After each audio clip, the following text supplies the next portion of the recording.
ہاتھ پکڑے گی, پکڑ کے لے جائے گی. تم تو بڑے جلسے کرتے تھے نا, تم تو بڑے دیندار بنتے تھے, تم تو زکات صدقات خیرات بہت لوٹاتے تھے, اور تم تو شادی کے نام پر لاکھوں کروڑوں روپیہ صرف کرتے تھے. تم نے تو اپنی بیٹی کو دلہن بنانے کے لیے لاکھوں روپے صرف کیے تھے نا. تمہیں ہماری یاد نہیں آئی؟ ہمارے منہ میں تو لقمہ بھی نہیں گیا, پانی کی بوند تک نہ گئی. اور مفتی ابو لبابہ نے لکھا ہے کہ حضرت مفتی تقی عثمانی کی محنت کے نتیجے میں $50,000 کی ایک مشین وہاں پہنچائی گئی جو ایک وقت میں 1,00,000 روٹیاں بناتی ہے. اس کے باوجود مفتی ابو لبابہ کہتے ہیں 1,00,000 روٹیاں بننے کے باوجود وہاں کے معصوم بچے روٹی کے ایک ایک لقمے کو ترس رہے ہیں.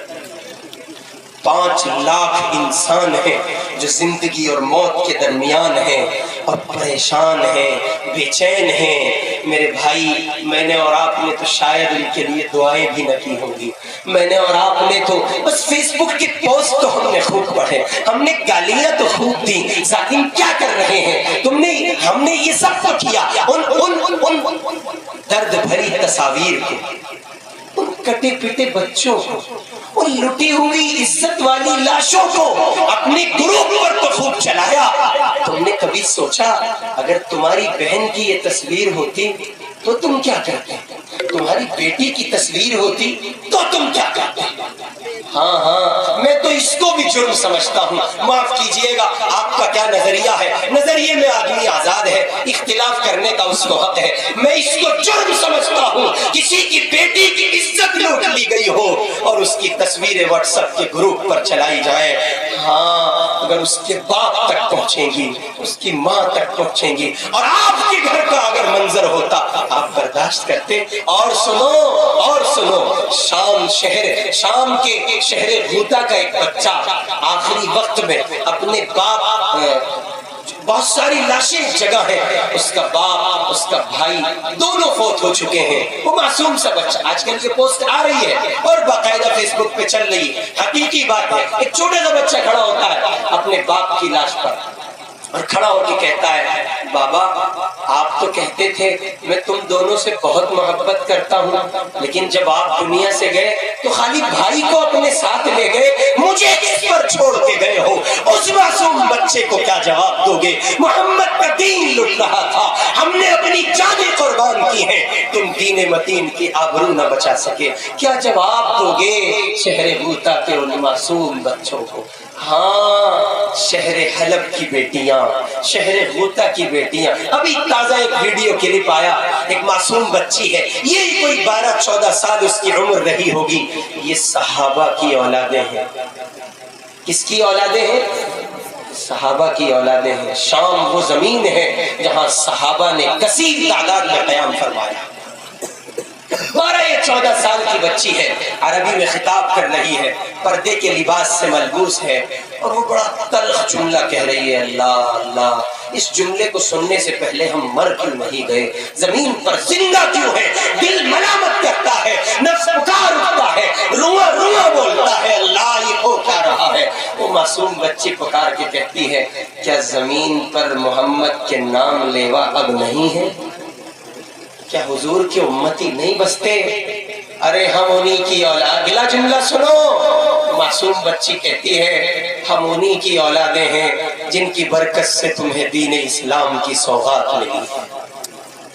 ہم انہی کی اولادیں ہیں جس کا معذور باپ عمرو بن جموح رضی اللہ تعالی عنہ مدینہ منورہ کا معذور صحابی ہے. بیوی یار دلاتی ہے, گھر میں پڑے ہو, جا کر اللہ کے راستے میں مجاہدہ نہیں کر سکتے. وہ عمرو بن جموح پیروں سے معذور تھے, حضور کی طرف سے رخصت تھی, لیکن چلے گئے. جاتے جاتے دعا مانگ کے گئے, مولا اب گھر نہ لوٹانا. جام شہادت نوش کیا, لاش اٹھتی نہیں ہے. حضور پوچھتے ہیں کیا ہوا؟ عمرو بن جموح کا جام شہادت مل گیا, لیکن اللہ کے محبوب لاش نہیں اٹھتی. حضور نے پوچھا گھر والوں سے معلوم کراؤ, گھر والوں سے پوچھو اس نے کوئی آخری وقت میں کچھ کلمات تو نہیں کہے؟ بتایا گیا ہاں انہوں نے کہا تھا اب واپس گھر نہ لوٹانا. اللہ اللہ کے محبوب نے کہا دعا قبول ہوئی یہی دفن کر دیا جائے. ذرا غور تو فرمائیے آپ عمرو بن جموح کو کیا جواب دیں گے؟ وہ کہیں گے میں تو معذور صحابی تھا, میرے تو پاؤں کی طرف سے اجازت بھی تھی کہ میں اللہ کے راستے میں مجاہدہ نہ کرتا. تم پر کیا مصیبت تھی؟ تم چہروں پہ سنت نہ سجا سکے.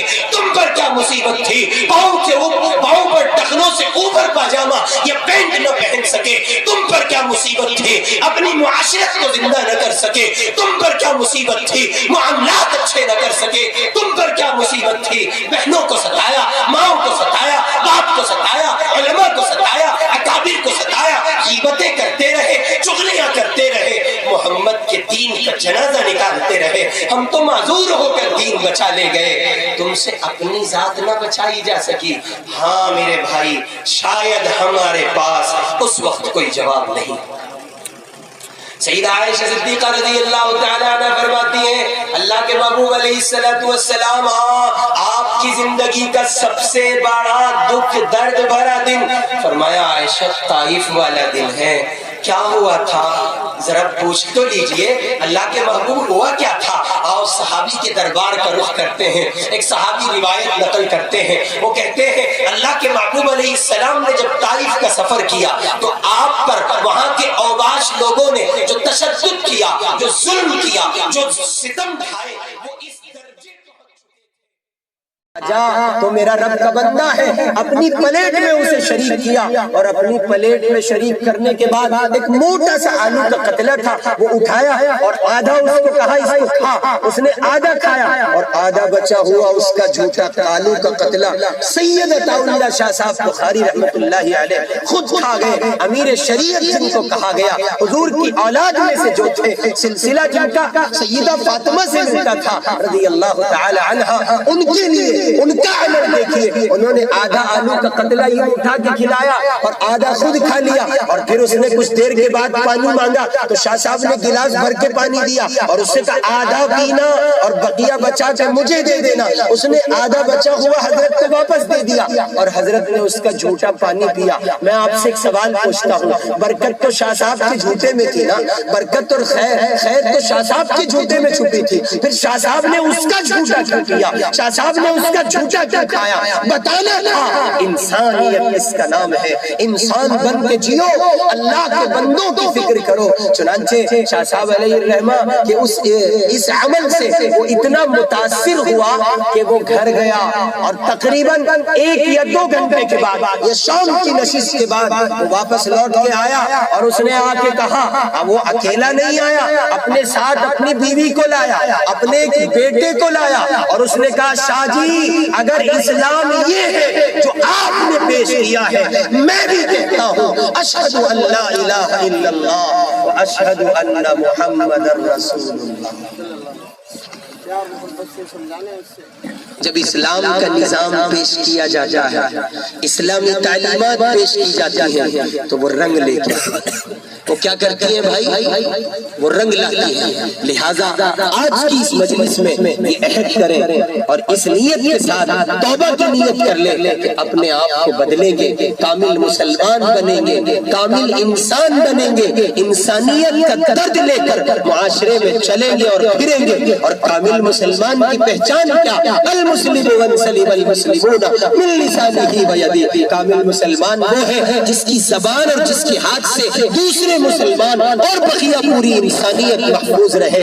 اگر ہم نے اور آپ نے اس سبجیکٹ پر, حدیث کی اس ٹکڑے پر, شریعت کی اس تعلیم پر اور حضور پاک کے بتائے اس نسخے پر عمل کر لیا, پھر معاشرے میں بے چینیاں, اضطراب, الجھنے, ٹینشنیں, دشمنیاں, عداوتیں نہیں ہوں گی, بلکہ وہ سارا کا سارا نظام مفقود ہو جائے گا, وہ سب کا سب ختم ہو جائے گا. بس ضرورت اس بات کی ہے ہم اپنے آپ کو سمجھیں, اپنے کردار کو سمجھیں اور ایک کامل مسلمان بن کے زندگی گزاریں. مستورات بھی یقیناً سن رہی ہوں گی, اس لیے ان کے لیے بھی آخر میں ایک پیغام, یا ایھا الذین آمنوا علیکم انفسکم, ایمان والو اپنی فکر کرو, ایمان والیو اپنی فکر کرو, چکر میں نہ پڑو. عبداللہ کیا کر رہا ہے, عبد الرشید کیا کر رہا ہے, ہارون کیا کر رہا ہے, معاویہ کیا کر رہا ہے, میرا پڑوسی کیا کرتا ہے, میرا رشتہ دار کیا کرتا ہے, نہیں, ہمیں تو یہ فکر کرنی ہے کہ ہم کیا کر رہے ہیں۔ اللہ تعالیٰ قرآن میں کہتا ہے اگر تم ہدایت پر رہے کائنات کی کوئی شے تمہیں گمراہ نہیں کر سکتی۔ اس لیے میں ماں و بہنوں سے، بچیوں سے گزارش کروں گا، آپ اپنے کردار کو بدلیں اور آپ بھی ایک کامل مومنہ، کامل مسلمہ اور کامل عورت بن کے زندگی گزاریں۔ یہ مضمون بھی اتنا اہم ہے، اور بس اس درد کے ساتھ اس مضمون کی تکمیل کرتا ہوں، کاش کہ ہماری آج کی مائیں بہنیں حقیقت میں ماں ہوتی تو کتنا اچھا تھا، حقیقت میں بہن ہوتی تو کتنا اچھا تھا، حقیقت میں بیٹی ہوتی تو کتنا اچھا تھا، اور حقیقت میں بیوی ہوتی تو کتنا اچھا تھا۔ ماں بہنوں کے لیے ایک پیغام ہے۔ ایک بہت بڑے بزرگ گزرے ہیں، ان کا نام تھا شیخ ابو قدامہ شامی رحمت اللہ علیہ۔ وہ ملک شام کی سرزمین پر ایک مرتبہ، آخری بات ہے، اعلاء کلمت اللہ کے لیے آواز لگا رہے ہیں، اور مسجد میں انہوں نے اعلان کیا، کون ہے جو اللہ کے دین کی سربلندی کے لیے راہ خدا کے سفر کے لیے اپنا نام لکھائے۔ ادھر انہوں نے تقریر فرمائی، ادھر انہوں نے تشکیل فرمائی، اور ایک بڑی جماعت لشکر جرار کی طرح تیار ہوئی۔ وہ اپنی جانوں کا سودا کرنے کے لیے، جانوں کا نذرانہ پیش کرنے کے لیے وہ ابو قدامہ شامی کے ہاتھ پر بیعت کر چکے ہیں، اور کفر سے، کفر کی طاقتوں سے نبرد آزما ان کو ہونا ہے، جنگ لڑنی ہے، اسلام کے جھنڈے کو بلند کرنا ہے۔ ہاں یہ سارے کے سارے لوگ ابو قدامہ شامی کے ہاتھ پر بیعت ہو چکے ہیں اور تشکیل ہو چکی ہے۔ ملک شام کے اس شہر میں وہاں یہ معاملہ عمل میں آیا۔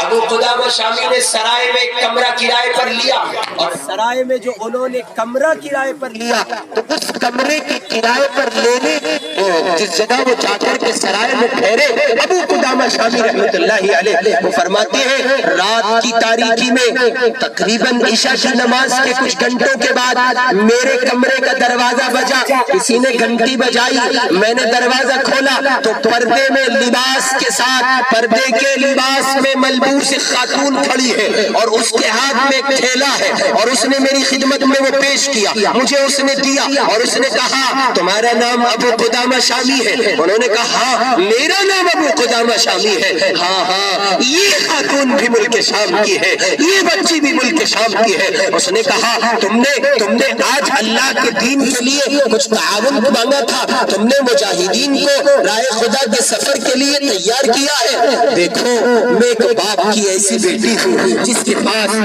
پاس دینے کے لیے پیسہ نہیں تھا، جس کے پاس دینے کے لیے جائیداد اور دولتیں نہیں تھی، گھوڑے اور خچر نہیں تھے، تلواریں اور نیزے نہیں تھے، اونٹ اور دیگر سامان نہیں تھے، اس لیے میں یہ چھوٹا سا تحفہ لائی ہوں، میرے محبوب کا دین بچا لیجئے، میرے اللہ کے میرے محبوب علیہ السلام کے دین کی آبرو کو سلامتی دینے کے لیے جو محنت تم کر رہے ہو اس میں اس کو لگا دیجئے۔ وہ ابو قدامہ شامی کہتے اس عورت نے وہ پٹلیا میرے حوالے کی، میں نے اس کو لیا اور لے کر کے اللہ کی بندی مجھے وہ دے کر وہ چلی گئی۔ ابو قدامہ شامی کہتے میں نے کھول کے دیکھا تو اس میں بالوں کی لٹ تھی، بال ہوتے نا، بال جو ہوتے ہیں عورت کے جسم میں بال ایک معنوی حیثیت رکھتے ہیں، بال عورت کے حسن کی جان ہے، بالوں کی لٹ اس اللہ کی بندی نے ابو قدامہ شامی کے حوالے کی۔ وہ اللہ کی بندی سرائے سے باہر نکلنا چاہتی تھی،